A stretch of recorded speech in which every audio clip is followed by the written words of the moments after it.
Now, some other true things. I wrote the pilot. I did not run the series.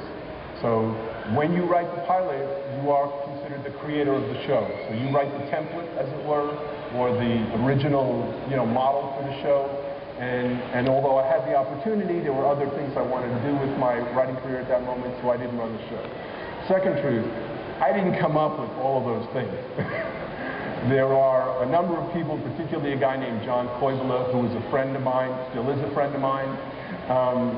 And the way we would do it is I would try and concoct a situation, and then he and I would start kicking it back. He's got degrees in chemistry and degrees in physics and degrees in, he's actually a gemologist, actually a rather famous gemologist. And so among he and other people, we would keep sort of bouncing the ideas around until we came up with what we thought would be a really good MacGyver gag. So I cannot pretend that every MacGyver gag you've ever seen has come out of my head. Now, obviously, on the makeshift column, I also use John and other people to bounce ideas back and forth with, because coming up with those ideas is, it's sometimes tricky, because you want it to be something that both appeals to everybody and is intriguing, but it's not so hard to solve that people go, I can't figure this out, and not so easy that they go, this is dumb. So, how are we doing on time? Are you okay? Good, okay.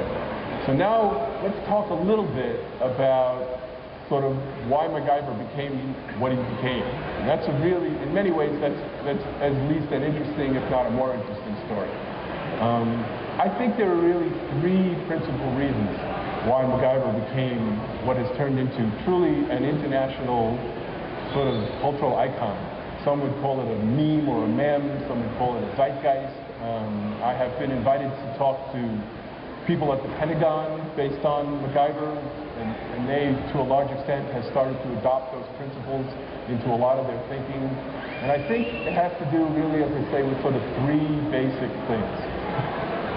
Thing number one is there's a kind of humbleness to MacGyver. Unlike James Bond, who is very smug, shaken, not stirred, there's a kind of almost self-deprecating or self-effacing quality to MacGyver. And the fact that he is not sort of boasting about who he is and what he is, I think to a lot of people embodies, in many ways, what they used to like best about America. The second thing, I think, is obviously the ingenuity, okay? And the accessibility of the ingenuity. I always called it using vernacular technology, which is to say, what's available to me in this situation, and can I think my way out of this situation? And I think people, truly people all around the world respond to that because, again, unlike James Bond, who seemed to have sort of the quintessence of technology at his fingertips. Oh, look, James, we created this thing. It's a car that, flies. It's like, okay, it's cool and exciting to watch, but you're not going to have a car that flies, okay? MacGyver, by having to deal with the things that were readily available to him, that brought it home. Everybody, we have garages or basements. We all have tools available to us, and the idea that I can somehow figure my way out of a situation with what's available to me, that made it, I think, very sort of accessible and personable and very relatable to a lot of people. And the third thing, again, sort of curiously enough, that when we did this, of course, the network said, give him a fast car and a gun, because all action heroes have a fast car and a gun. And I said, no, I don't want to give him a fast car and a gun. Let's give him a Jeep and no gun. And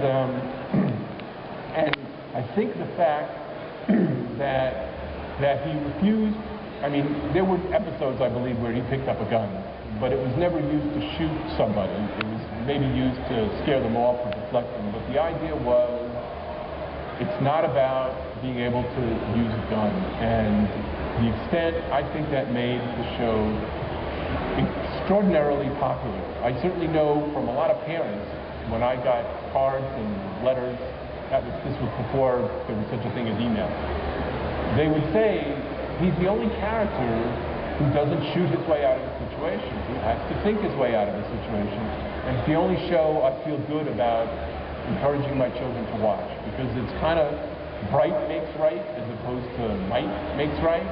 And there's something, I think, sort of fundamentally satisfying, maybe reassuring about the notion that it's not how much firepower you have, it's about how much brain power you have. And I think that kind of really cemented. I'm just guessing, I'm not a cultural expert, I just, as I say, I make film and television, but the sense from all the people I've talked to was he wasn't full of himself, he was incredibly clever, and he didn't use weapons. And those three things, I think, became the essence of that MacGyver spirit. And as I said, that has now expanded all over the world. I've made movies in many countries around the world. I made a movie in Tunisia. When they found out I had created MacGyver, I was kind of like a national hero. I mean, men would come out of their shops to shake my hand. Women would come up to me on the street, kiss this man. I had no idea, but and I've heard the same is true in South Africa, Asia, in South America. Something about the combination, I think, struck people as really sort of what they like best about America in a certain sense. Technologically clever, humble, and nonviolent.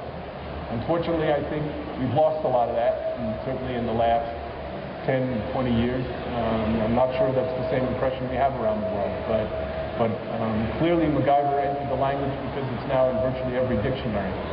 So those are the principal, I think, elements that went to make MacGyver what he is. Now